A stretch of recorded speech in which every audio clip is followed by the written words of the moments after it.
Good evening, everybody. It is, what day is it? March 28th. I am filing a very quick report based on a handout that I got at the last library trustee board meeting. This stuff was put on our chairs and I picked it up. I didn't even read it until I think yesterday, so I saved it for you till today. Oh, the hypocrisy. Shanice Coleman, you've outdone yourself, and now it's in writing. My goodness.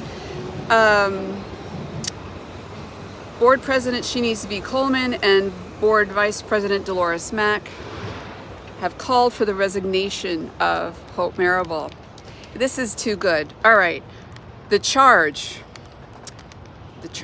brought before. It's raining, so I'm going to make this quick.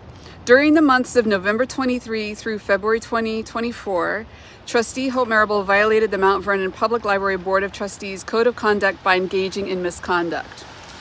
Right? Specification 1. At all times relevant to each charge contained herein, Hope Marable was a trustee of the Mount Vernon Public Library. Specification 2. Trustee Marable, in violation of the obligations and responsibilities of her position, improperly interfered in the day-to-day operations of the library by entering the Mount Vernon Public Library in her role as trustee and attempting to interfere with library operations. That sounds pretty serious to me. Okay, next page. Sorry, gotta flip over here. Specification 3. Trustee Marable, in violation of the obligations and responsibilities of her position, improperly interfered in the day-to-day operations of the Mount Vernon Public Library by directly contacting library staff members during their working hours instead of directing her inquiries to the library director as required.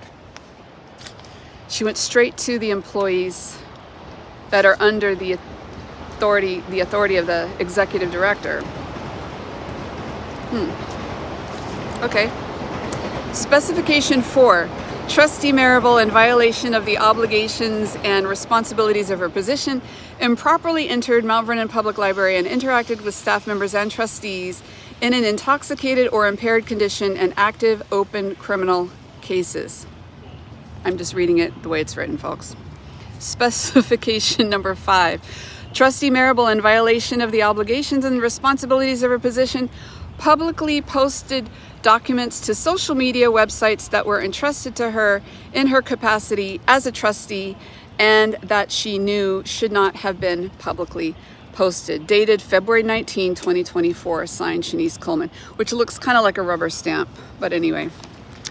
Yeah, so this is a memo from Board President Shanice Coleman and Dolores Mack to Hope Marable. Now, if Miss Marable refused to resign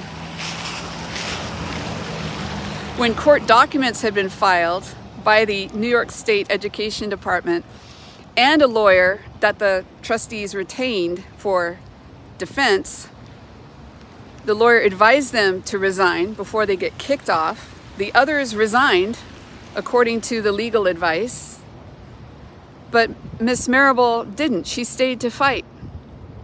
And she demanded another $5,000 in a retainer fee for a lawyer to fight to stay on the board.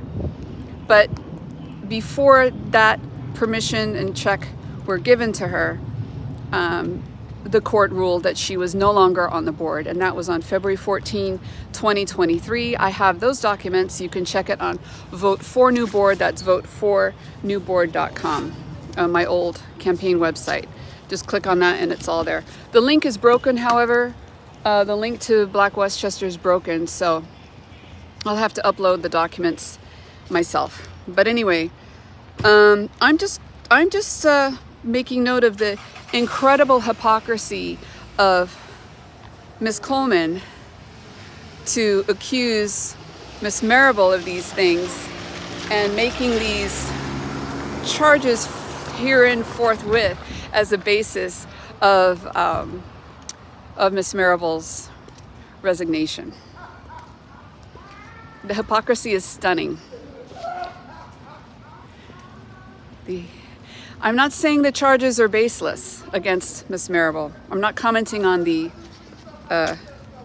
specifications 1 through 5, but I am commenting on the incredible hypocrisy, because Miss Coleman, you might have gone too far on this one. Oh, also, in other news, I showed up at the court today to see what was happening with the restraining order protection, whatever, that Coleman and Marable have filed against Jonathan Davis.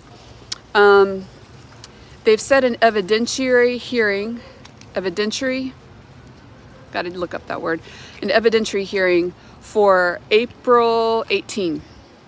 And on that day, Mr. Davis will be showing evidence that the claims that Coleman and Marable have made against him are false, and that the affidavit does not match the video to which the affidavit refers. And if the court throws out the case on the basis of inconsistency between the affidavit and the actual evidence, then these women could be up for some serious trouble. Mischievous activity, malevolent activity, such as libel and slander, and false filing of a claim. And I don't know, I'm not a lawyer, I'm not even a paralegal, I don't know what all the charges would be, but they're in some serious trouble, possibly, potentially, legally, if Davis wins. So today's a really bad hair day.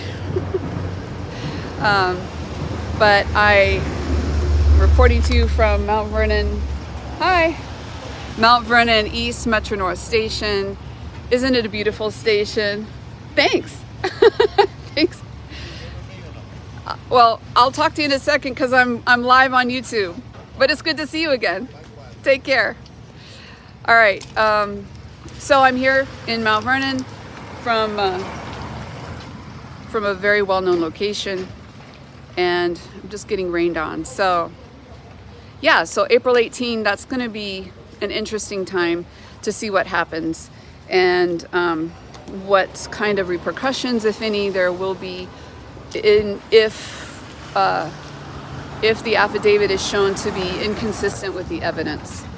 So it's really a shame that people weaponize something like a restraining order and use it as a sword instead of a shield. And yeah,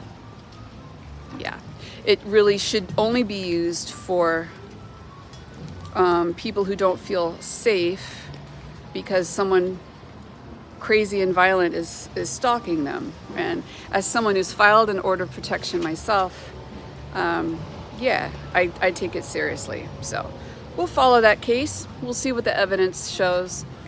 But as for this claim, as for this demand by Coleman to demand that Marable resign, I get it. It's maybe part of your process that, that's what you want to happen, but wishful thinking is magical thinking. So anyway, that's my report for today. Have a good evening, everybody.